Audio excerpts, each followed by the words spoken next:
There are names that cease to be mere names and transform into adjectives.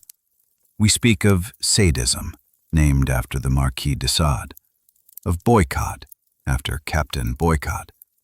But perhaps no name in history has become as sinister and as influential as that of a simple Florentine official, Niccolò Machiavelli. Machiavellianism. Today, this word is synonymous with cunning, duplicity, betrayal, and politics without scruples. But who in reality was this man? His slender volume, The Prince, has remained for 500 years the bedside manual for kings, dictators, presidents, and all those who hunger for power. Was he a master of evil, a demon incarnate who justified any cruelty to achieve an end? Or, on the contrary, was he history's first political realist, a scientist who, with the impassivity of a surgeon, dissected and described the true, dark mechanisms of power hidden behind the beautiful facade of morality and religion? This is the story of a life defined by ascents and falls.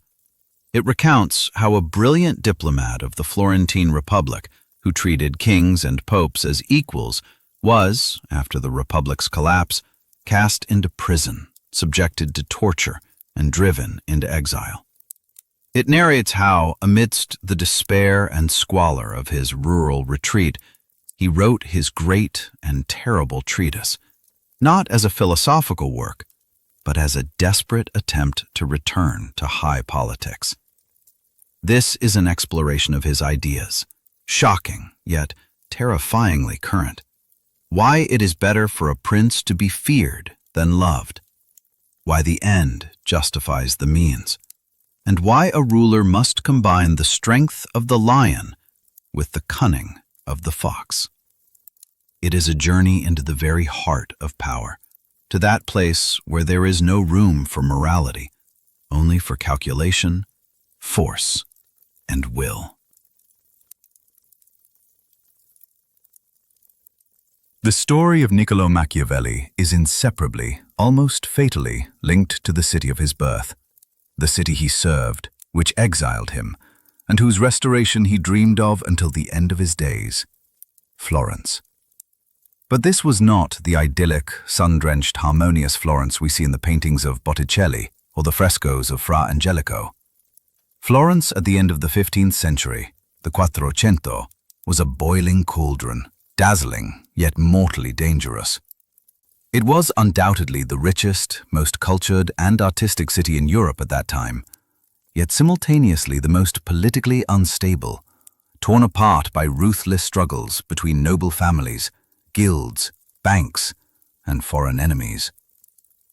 Niccolò Machiavelli was born on May 3, 1469, the very same year that Lorenzo de' Medici, known to history as Il Magnifico, became the unofficial but absolute ruler of Florence. The Machiavelli family belonged to an ancient and respected noble lineage, yet by then they were completely destitute.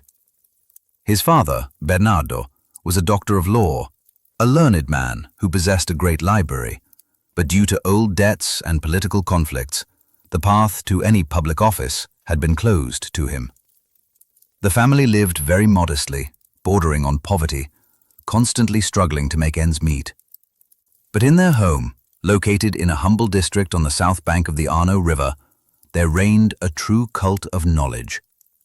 The young Niccolò, unable to count on wealth or patronage, received the only inheritance within reach, a brilliant, humanistic education. He did not merely learn Latin to quote the classics. He devoured the works of the great Roman historians, Livy, Tacitus, Sallust, Polybius. But he did not read them as collections of entertaining ancient tales. He read them as manuals of political science that were totally current, as guides for action. From a young age, he was interested not in what had happened, but why it had happened. Why did the great and free Roman Republic achieve world domination? What political decisions, what laws, what civic virtues made it strong? And conversely, What errors, what corruption, what moral decay led to its ruin and the dictatorship of Caesar. He learned early to see behind the beautiful speeches of politicians and the heroic acts of generals, perceiving their true, hidden, and often vile motives: ambition, fear, greed, and the lust for power. He grew up watching this ruthless political theater live on the streets of his own city. He saw the golden age of Lorenzo de' Medici's rule, an era of sumptuous carnivals, the flourishing of arts, and philosophical debates, but also an era of the covert, refined tyranny of a single family that, without formally holding office, controlled the entire republic with its money and influence. Then, after Lorenzo's sudden death in 1492, he witnessed how that entire brilliant Renaissance world collapsed overnight. He saw how Lorenzo's weak and indecisive son, Piero, squandered his father's entire legacy in a few months and was expelled from the city in disgrace.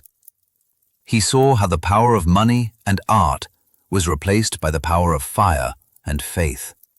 He saw power in the city seized by the fanatic, ascetic Dominican monk Girolamo Savonarola.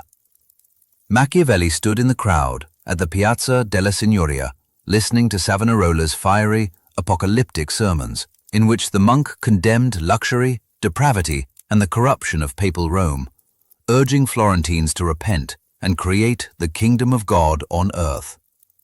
He saw the famous bonfires of the vanities, where citizens, gripped by a mass religious psychosis, burned sinful luxury objects, paintings by great artists, books by humanists, musical instruments, mirrors, playing cards, and sumptuous clothes. And then, just a few years later, in 1498, he saw how that very same Florentine crowd, tired of theocratic dictatorship and eternal prophecies, turned against their idol of yesterday with equal ease. He watched as Savonarola was arrested, subjected to cruel torture, and then hanged and burned in the very same square where he had once gathered thousands of enthusiastic followers moved to tears. This brutal, vivid lesson on how incredibly fickle the love of the crowd is, how fragile any power is that does not rest on real physical force, and how easily people change their idols.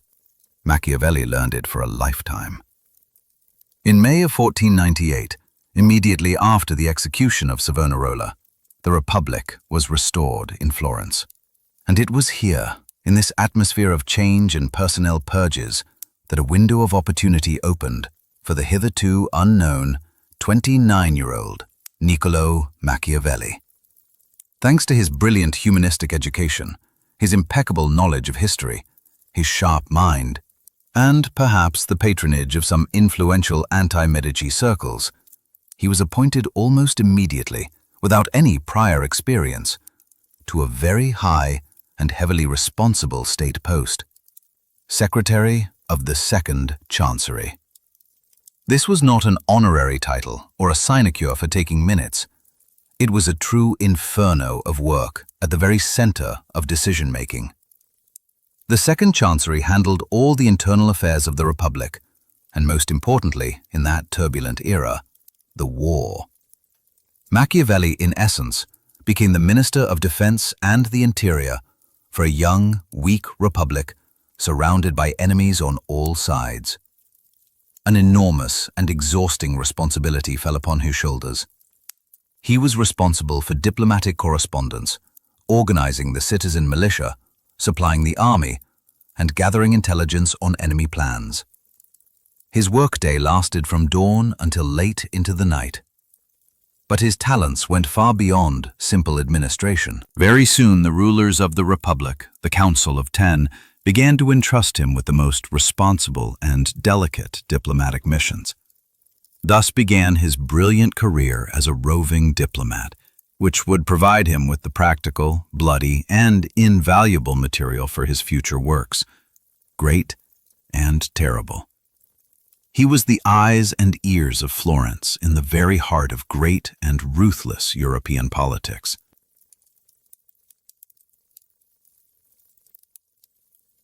For 14 years, from 1498 to 1512, Niccolò Machiavelli was not merely a simple functionary.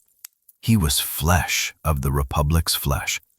He served as the nervous system and one of the relentless engines of a reborn Florence. These were years of incessant, exhausting, almost feverish work, yet they were incredibly intense.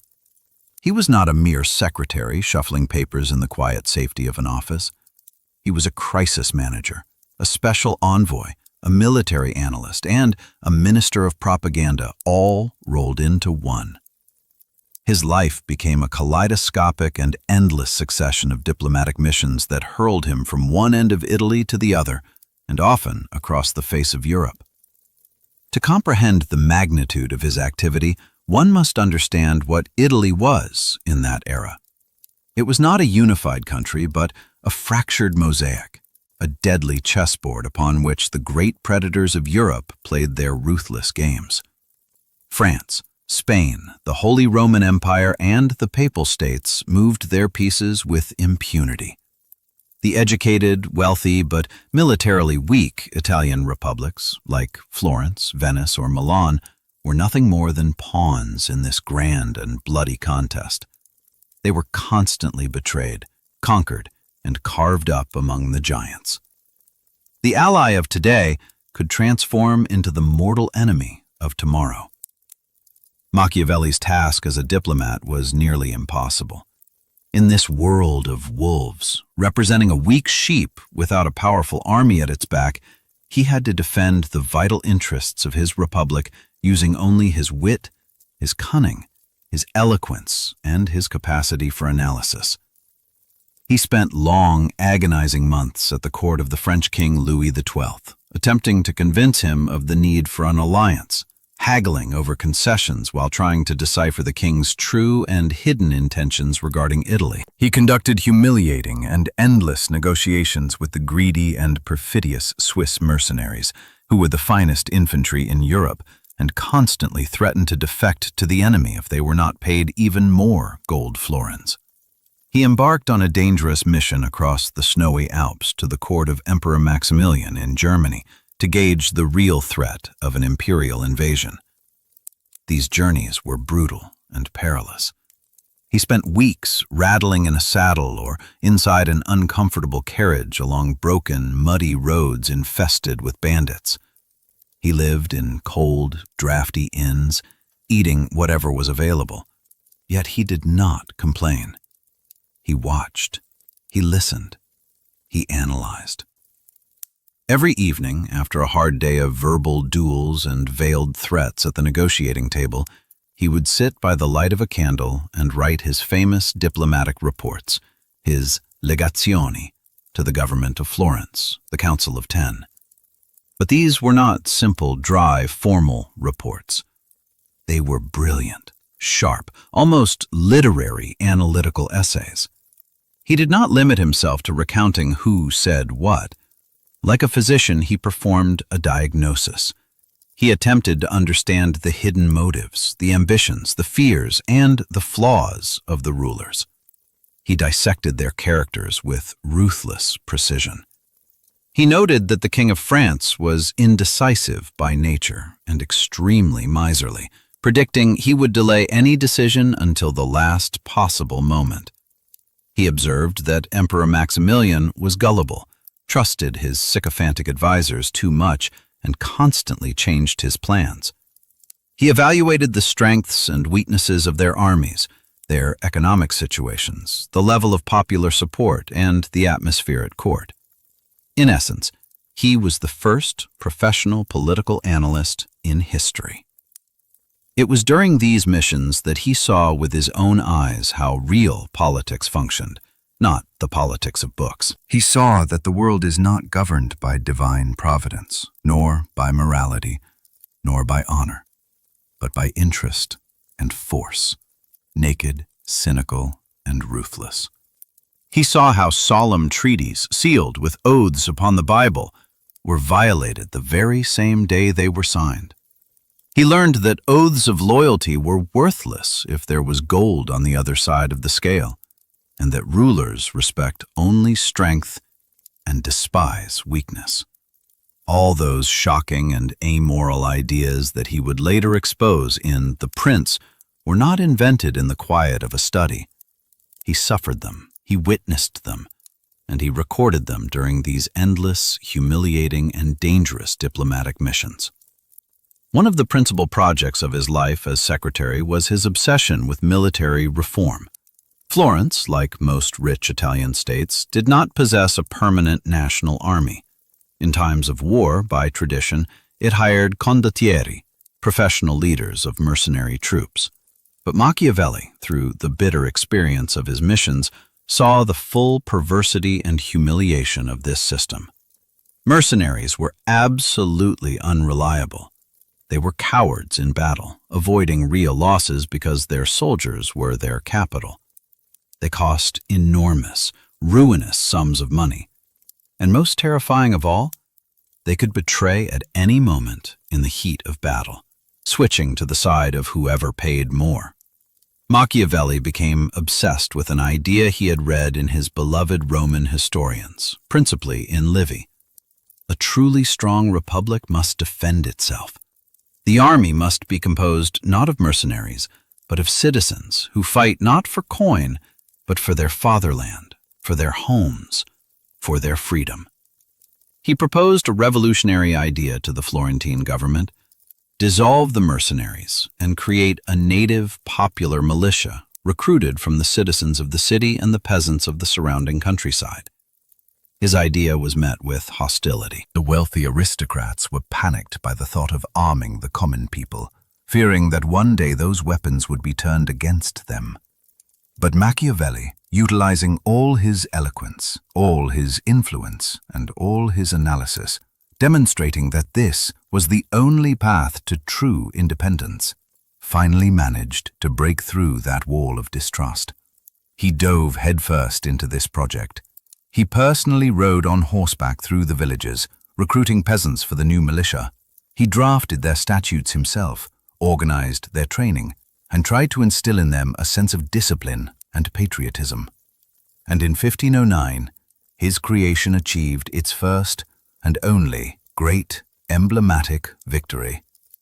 After an exhausting and shameful 10-year siege, the rebellious city of Pisa, an ancient commercial rival and enemy of Florence, was finally taken, thanks to the forces of this new citizen militia. It was Machiavelli's stellar moment as a reformer. He proved in practice that his Roman ideas worked. But the most important and transcendental event of his diplomatic career, the event that would definitively shape his vision of the nature of power and of man, took place in 1502. He was entrusted with a mission of supreme importance and danger. He was ordered to head to the camp of the man whose name, at that time, terrified all of Italy. The man who became for Machiavelli the living, terrifying, and simultaneously admirable incarnation of the ideal prince. His name was Cesare Borgia. In 1502, the political map of central Italy shifted with feverish, almost chaotic speed. The tectonic force behind these movements was a single man, Cesare Borgia, Duke of Valentinois. He was the son of the infamous Pope Alexander VI, an ex-cardinal who had stripped off his cassock to don armor. Cesare was the living, terrifying incarnation of the new Renaissance morality. For him, neither divine nor human laws existed. There was only one absorbing goal: the creation of his own hereditary kingdom in central Italy, and an unbreakable iron will, ready to use any means, however cruel, perfidious, or amoral, to achieve it. He was intelligent, diabolically handsome, charming, cultured, and at the same time incredibly cunning, vengeful, and ruthless. The Florentine Republic, which Machiavelli served with such loyalty, found itself in mortal danger. Cesare, conquering one city after another, had encroached upon its borders. He did not act like a common general. He employed an entire arsenal: military force, bribery, blackmail, assassination. He demanded that Florence sign an immediate military alliance and pay him enormous sums to maintain his army, or else prepare for full-scale war. The government of the Republic, the Council of Ten, was in panic. They did not know how to handle this demon. Could his promises be trusted? What were his true, ultimate goals? Was his offer of alliance merely a trap to absorb Florence itself at the opportune moment? It was at this critical moment, to conduct the most complex and dangerous negotiations of his life, that they dispatched their best and most perceptive diplomat, Niccolò Machiavelli. For several months, beginning in October 1502, Machiavelli became, in essence, Cesare Borgia's shadow. He followed his constantly moving military camp. He held endless, exhausting negotiations filled with ambiguities, trying to buy precious time for Florence. And above all, he observed. He watched, he listened, and he analyzed. What he saw simultaneously terrified him as a citizen of a free republic and provoked a cold, almost scientific intellectual admiration as a political analyst. He did not see a simple, bloodthirsty tyrant. He saw the new prince in action. He saw a man completely free from all those chimeras that bound other rulers: morality, honor, religion, and the fear of judgment. Cesare acted with fulminating speed and absolute terrifying determination. He never hesitated. He never relied on luck or the will of the gods. Every one of his steps was the result of cold, sober, mathematical calculation. But what impressed Machiavelli most was his genius, almost supernatural ability to combine within himself two apparently incompatible natures, about which Cicero had already written: the strength of the lion and the cunning of the fox. He saw the lion in his ruthless, exemplary cruelty. Cesare was implacable with his enemies. He took cities by storm, executed rebels, and organized public, theatrical massacres that instilled a glacial terror in the hearts of his adversaries and crushed any will to resist. But with even greater admiration, Machiavelli observed the fox within him. His incredible perfidy and his ability to use deception as his primary weapon. Machiavelli became a direct witness to one of the most famous and treacherous episodes of the Renaissance, the so-called Bellissimo Inganno di Senigallia, the most beautiful deception. Several condottieri, his own mercenary captains, seeing his growing power, decided to betray Cesare and organized a conspiracy against him. Upon learning this through his spies, Borgia did not attack immediately. He pretended to know nothing. He began to negotiate with them, sending the most friendly letters. He swore eternal friendship, promised new lands, new titles, and forgiveness.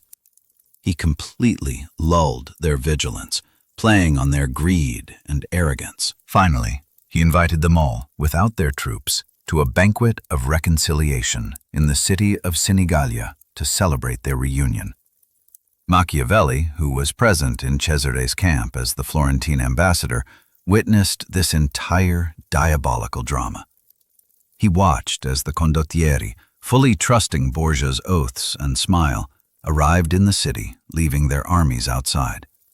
They laughed, embraced Cesare, and drank wine with him. But as soon as they entered the palace, at an almost imperceptible signal from Borgia, the doors were barred. They were all captured by his personal bodyguards. That very night, without trial, without formalities, they were all strangled in cold blood. By morning, Machiavelli wrote his famous diplomatic report to Florence, in which he described this most beautiful deception with a cold, almost scientific and impartial admiration. He did not condemn, he analyzed. He saw not simple villainy, but a brilliant and effective political move. Cesare, instead of engaging in a long, bloody, and unpredictable war with his former experienced generals, resolved the entire problem with a single stroke. Rapid, surgical, and based on pure perfidy. It was here, watching Cesare, that Machiavelli formulated his primary and most shocking political principles. He saw that in real politics, not the politics invented by philosophers, mercy, honesty, and loyalty to one's word often lead to ruin, while cruelty, deception, and betrayal lead to success, power, and stability. He reached his main and terrible conclusion. For a prince who wishes not just to be good, but to maintain his power and his state, the end justifies the means. He saw that for a ruler, it is much safer and more reliable to be feared than loved. Because love is fickle, based on gratitude and favors, and people easily forget the good. But fear is constant, based on the eternal and immutable threat of punishment. He understood that the prince must be a great actor, a simulator, and a hypocrite. In public, he must appear merciful, honest, generous, and religious. But he must not actually be these things if it harms the interests of the state. He must have the courage to depart from the good when harsh necessity requires it. These few months spent beside Cesare Borgia became for Machiavelli a true university of power. They completely destroyed his humanistic, bookish ideas about politics based on the works of Cicero and Plato. He saw how it was done in reality, with blood, betrayal, poison, and cold, ruthless calculation. The image of this demon, of this genius and ruthless artist of power, remained forever etched in his mind. And years later, sitting in exile, in misery and despair, it was precisely him, Cesare Borgia, whom he would transform into the main, though unnamed, protagonist of his great and terrible book, The Prince. The years he spent in the service of the Republic were for Machiavelli a time of incredible tension, yet also his moment of greatest splendor. He was at the center of events. He was necessary. His mind, his analytical capacity, and his energy were required. He felt himself part of a great cause, the preservation of the liberty of his native Florence. But the fragile peace of Italy, which rested on a precarious balance of power, soon collapsed. In 1512, the political map was upended once again. The Holy League, an alliance between the Pope and Spain, inflicted a crushing defeat upon France, the principal ally and protector of the Florentine Republic. For Florence, it was a catastrophe. Spanish troops invaded its territory. The popular militia, Machiavelli's own creation, which had performed so well in the siege of Pisa, was defeated and scattered when faced with the professional, battle-hardened Spanish infantry. The Republic fell. After 18 years of exile, the Medici returned in triumph at the point of Spanish bayonets. For Niccolò Machiavelli, this was not merely the end of a career, it was the collapse of his entire world. As one of the most prominent, active, and loyal figures of the Republican government, he was dismissed from all his posts immediately on that very day. 14 years of his life, of his service, of his achievements were erased with a single stroke of a pen. But that was only the beginning. The new power naturally viewed him as an enemy. He was banned from entering the Palazzo Vecchio, the government building where he had spent the last 14 years. He was forbidden to leave the territory of Florence. He found himself under house arrest, under constant and humiliating surveillance. And a few months later, in February 1513, the storm broke. The discovery of an anti-Medici conspiracy was announced.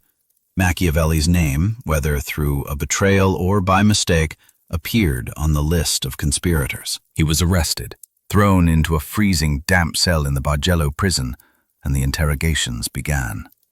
He was accused of treason, of attempting to overthrow the legitimate power. To extract a confession, he was subjected to the cruel torture known as the strappado, or la garrucha. They tied his hands behind his back, attached them to a rope passed over a pulley in the ceiling, hoisted him sharply into the air, and then let him drop, dislocating his shoulders with excruciating pain.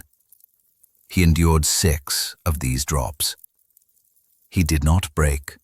He did not admit to a guilt he did not possess. He repeated over and over, "I am innocent." In the intervals between torture sessions, sitting in his cell, he even wrote sonnets filled with a dark, bitter humor addressed to Giuliano de' Medici, trying to reach his new masters. He was saved by a miracle. In Rome, Pope Julius II died, and Cardinal Giovanni de' Medici was elected as the new pontiff, taking the name Leo X. Florence rejoiced at the election of a Florentine pope. A general amnesty was declared, and Machiavelli, along with other prisoners, was released. He walked out of prison, physically broken, but unbroken in spirit. However, his life was destroyed. He was a political corpse. He was 44 years old. He was at the peak of his intellectual faculties. He possessed unique and invaluable experience in affairs of state. But no one needed him.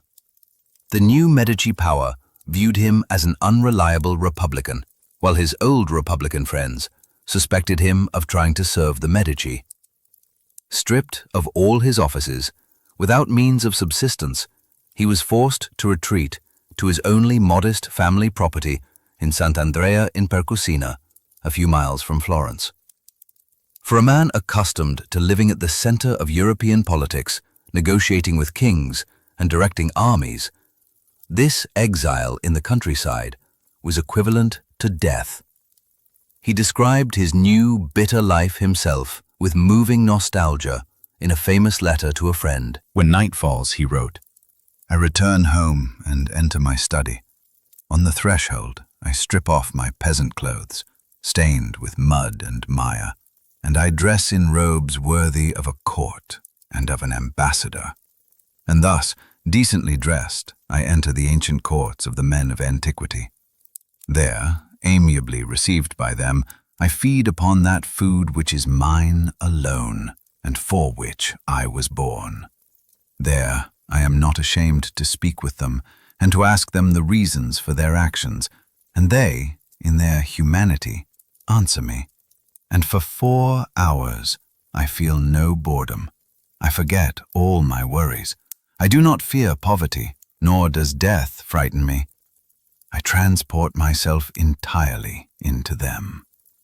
It was in this rural retreat, in this forced and tormented retirement, that Machiavelli, the writer, was born. Deprived of the possibility to act, he began to analyze and synthesize his vast political experience. During the day, as he wrote with bitterness, he brutalized himself, socializing with local butchers and innkeepers, playing cards with them.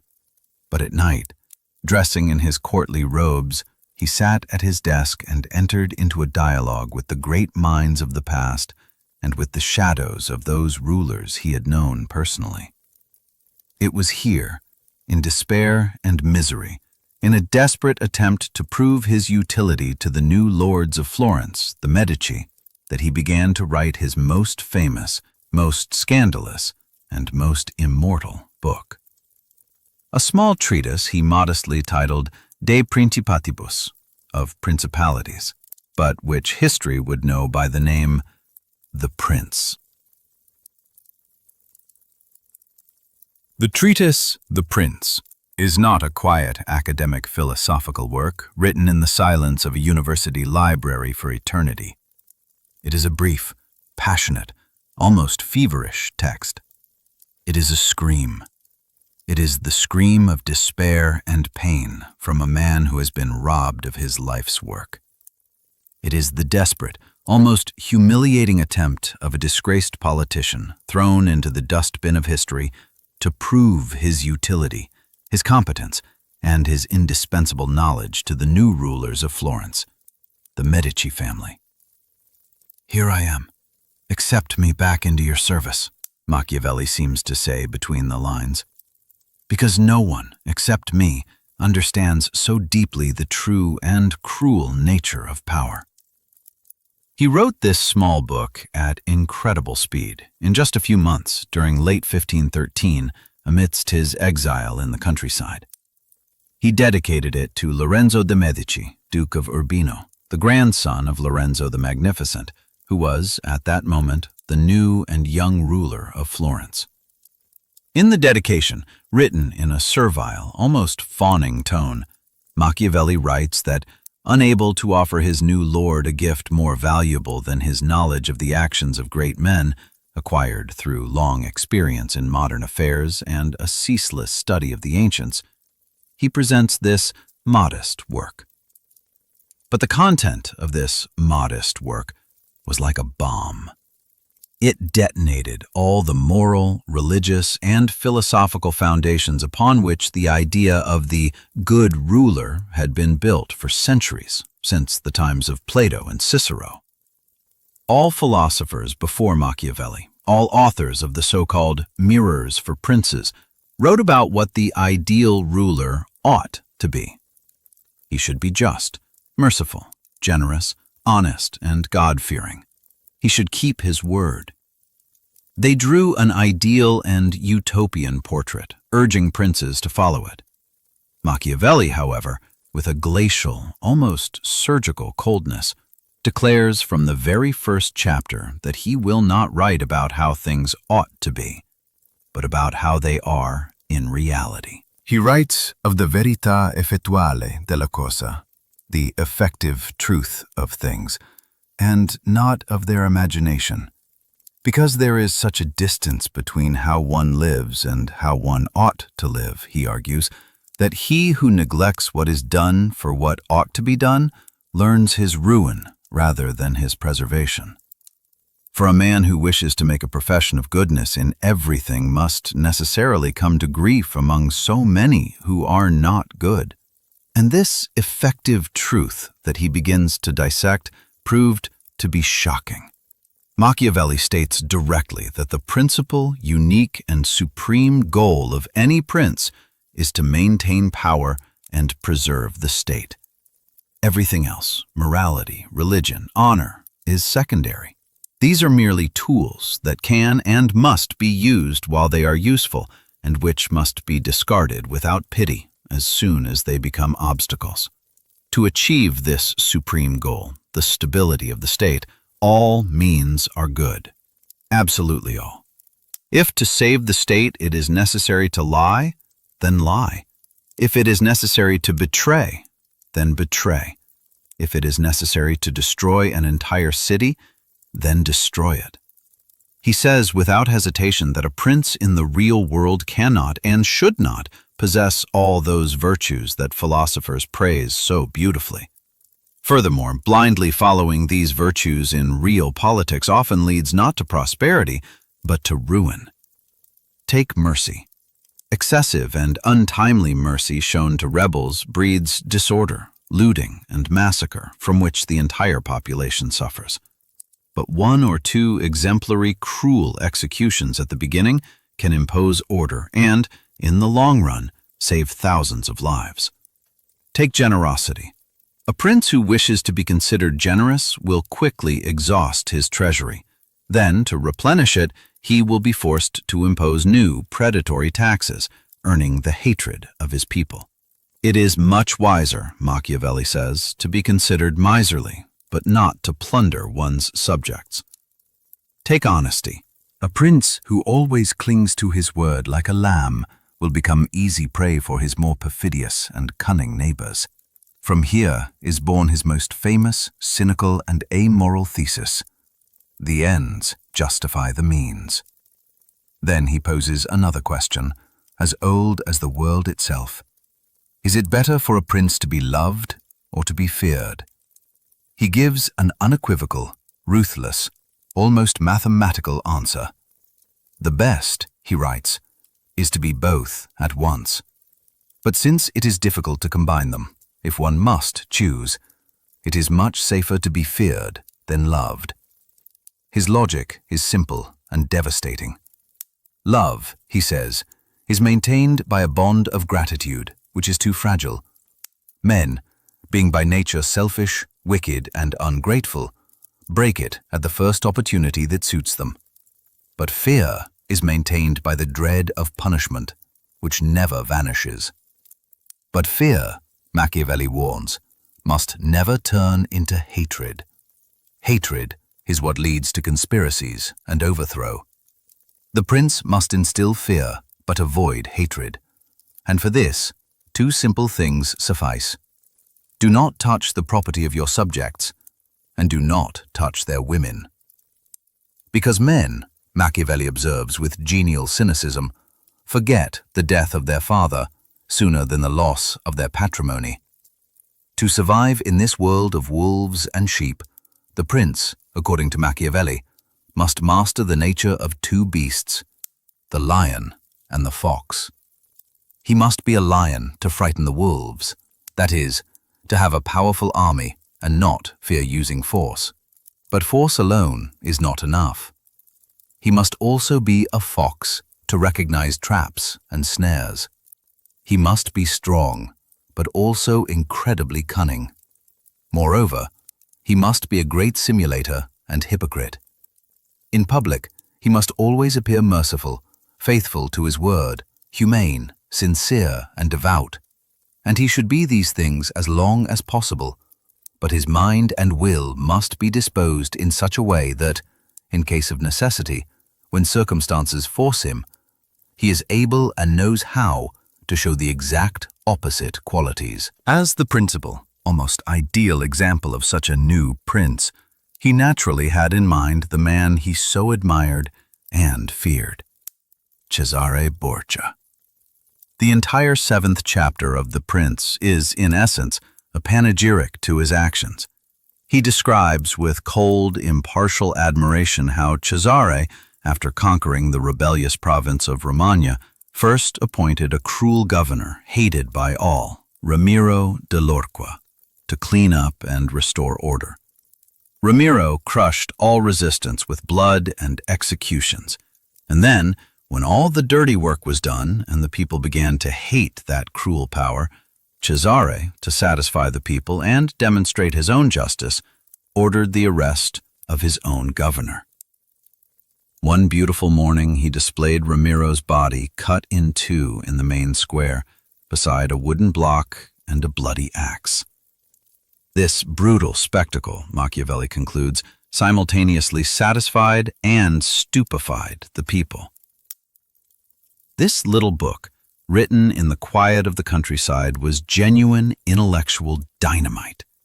It exposed, with implacable, almost medical honesty, the true and hidden springs of power, liberating politics from the shackles of traditional morality and religion. Machiavelli, in essence, created a new, modern science, political science. A science that studies not what should be in an ideal world, but what actually is. But his desperate, almost humiliating attempt to return to power with the help of this resume failed. The Medici, to whom he dedicated his book, most likely never even read it, or if they did not value it. To them, he remained an unreliable and dangerous Republican. The Prince was never published during the author's lifetime. It circulated in manuscripts, provoking shock and repugnance in some, and secret admiration in others. And its author remained in his exile, in poverty and oblivion, continuing his silent and bitter dialogues with the great shadows of the past deep into the night.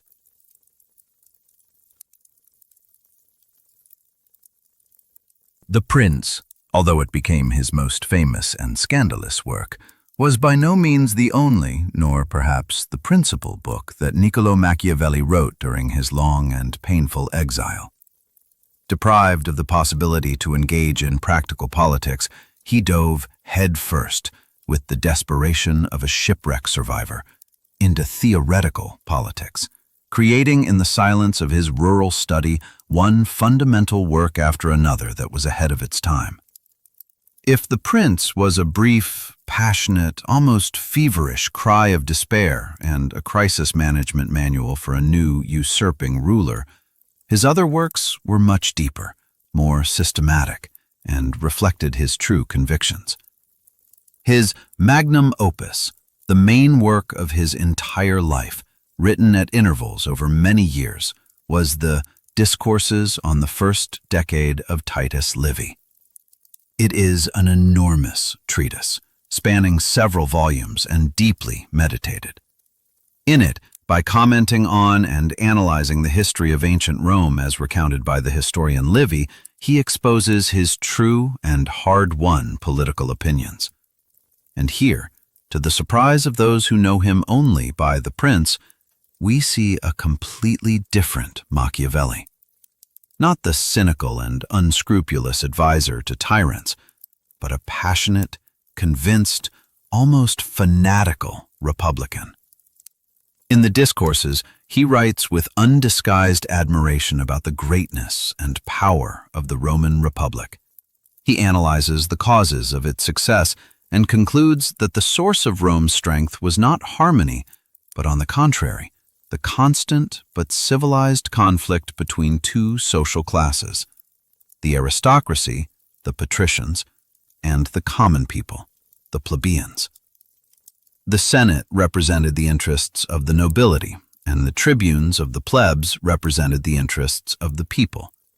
It was precisely this opposition, this struggle, according to Machiavelli, that prevented either side from usurping all power, maintaining balance and liberty in the state. He exalts civic virtues, virtu, patriotism, courage, respect for the law, and the willingness to sacrifice personal and selfish interests for the common good. The Prince was a manual on how to seize and hold power alone in a time of chaos. The Discourses were a manual on how to build a free, strong, and enduring republican state. In those same years, continuing with his favorite theme, he wrote the treatise The Art of War. In it, synthesizing his practical experience in creating the Florentine militia, he argues again with fury and passion about how pernicious and dangerous the use of mercenary troops is. He writes that mercenaries who fight for money and not for their fatherland are by nature cowardly, undisciplined, and perfidious. He urges Italian rulers to return to the ancient Roman model of a citizen army, where every citizen is a soldier defending his own land. But his genius was not limited only to politics. In exile, perhaps out of nostalgia and idleness, he also discovered within himself an incredible talent as a playwright. His comedy, The Mandrake, La Mandragola, became the greatest theatrical success of his time, a true blockbuster of the Renaissance. It is a biting, witty, and absolutely Machiavellian satire of the customs of Florentine society of his era, of the stupidity, greed, lust, and hypocrisy of his fellow citizens. The play was such a resounding success that it was performed all over Italy. Paradoxically, Machiavelli the playwright turned out to be much more successful and famous during his lifetime than Machiavelli the politician. He also wrote, by commission, The History of Florence, a profound and tragic analysis of the causes that led his native city into endless internal conflicts, decline, and the loss of liberty. During all these years, despite this feverish intellectual activity, he did not lose hope. He continued to write humiliating letters full of flattery to his influential friends in Rome and Florence, trying to return to public service. He was willing to serve anyone, even his former enemies, the Medici, who had tortured him and stripped him of everything. He was like a doctor who sees that his patient, Italy, is dying, and only he knows the cure, but they will not allow him near the sickbed. "I am consuming myself in vain," he wrote bitterly in one of his letters, "and I cannot go on like this for long. Fate seems to have decided that I do not know how to reason about silk, nor about wool, nor about profits, nor about losses. My only vocation is to reason about the state, and I must either reason about it or be silent. Finally, at the end of his life, when he was already over 50, luck seemed to smile on him again. The Medici, having appreciated his history of Florence and perhaps needing his vast experience, began to give him small and insignificant assignments. They sent him on a mission to the Franciscan monks. They tasked him with inspecting the city fortifications. For a man who had once negotiated with kings and emperors, this was humiliating. But Machiavelli clung to any opportunity, however insignificant, to return to the world of real politics. He was like an old war horse that, upon hearing the distant sound of the battle trumpet, charges once again into combat. In 1527, another political earthquake took place in Italy. The troops of Emperor Charles V captured and savagely sacked Rome. The power of the Pope, who was of the Medici family, collapsed.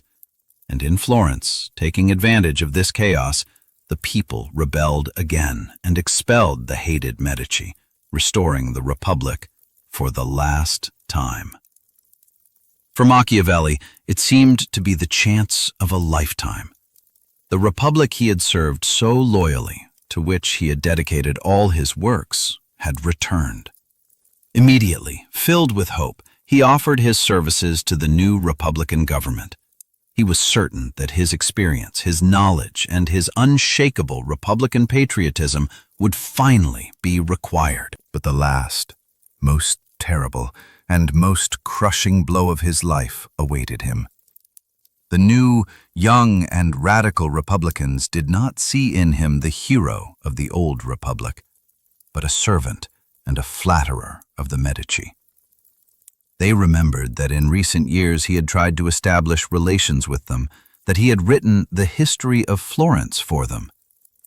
They did not trust him. His candidacy for the post of secretary, which he had held with brilliance for 14 years, was rejected with disdain. It was the end. Everyone had rejected him. First his enemies, the Medici, and now his own reborn Republican friends. No one needed him. This final blow, this ultimate betrayal by his ideal, destroyed him completely. His health, undermined by years of exile, humiliation, and stress, deteriorated sharply. A few weeks later, on June 21st, 1527, Niccolò Machiavelli died at the age of 58 in his native city, but in complete political solitude and oblivion. The Prince, the book that immortalized and at the same time cursed his name, was never published in his lifetime. It would see the light only 5 years after his death, and almost immediately it would provoke a monumental scandal. It would be included by the Vatican in the Index of Prohibited Books, and would create forever a black legend for its author, the reputation of a master of evil, cynical and impious.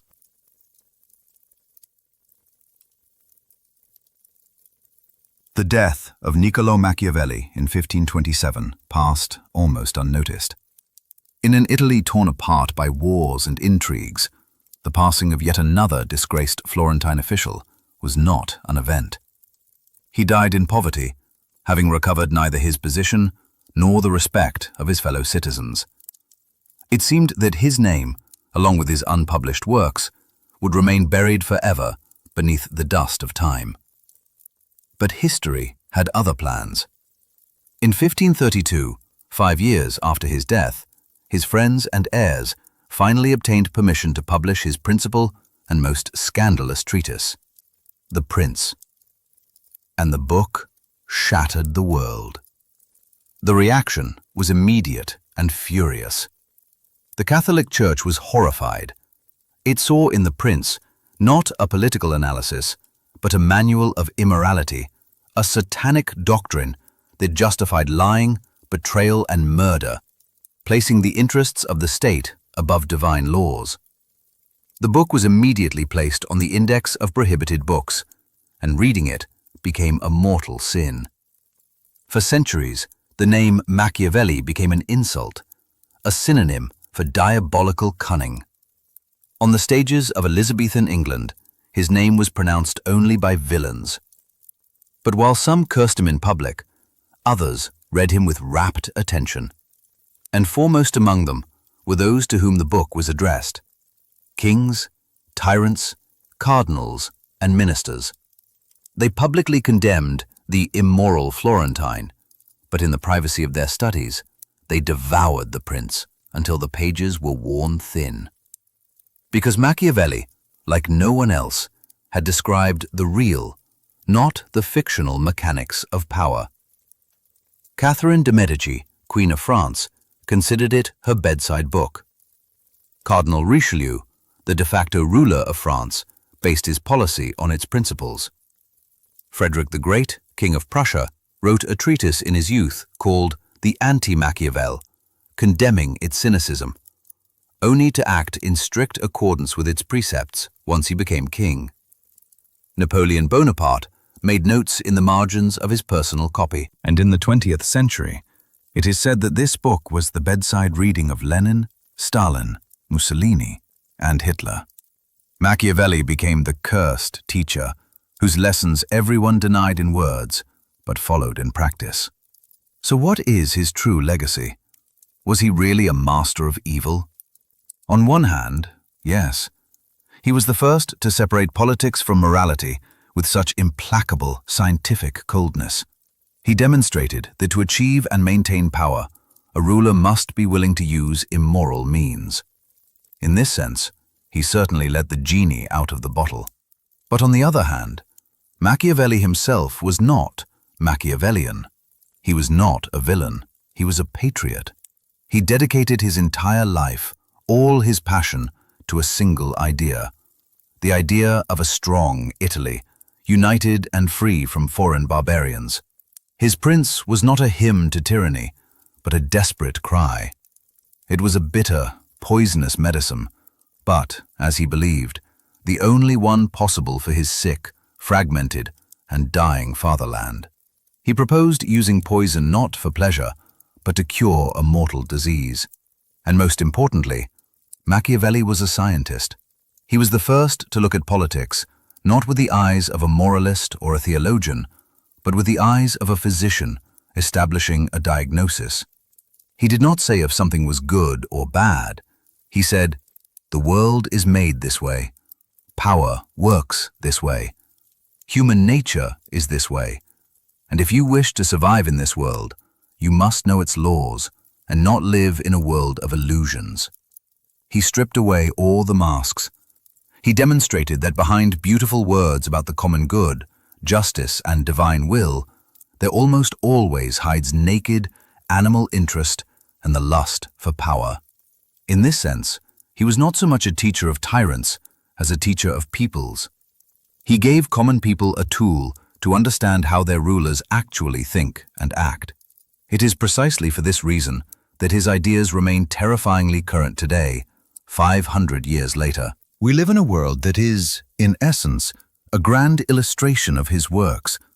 We see how politicians lie, how treaties are violated, how force is valued above law. Machiavelli did not invent this cruel reality. He was simply the first who dared to describe it with honesty and without adornment. He was not a demon. He was a man who looked into the abyss for too long, until the abyss began to look into him. And his immortal, cursed name will remain forever as a reminder of the real, not the imaginary, price of power.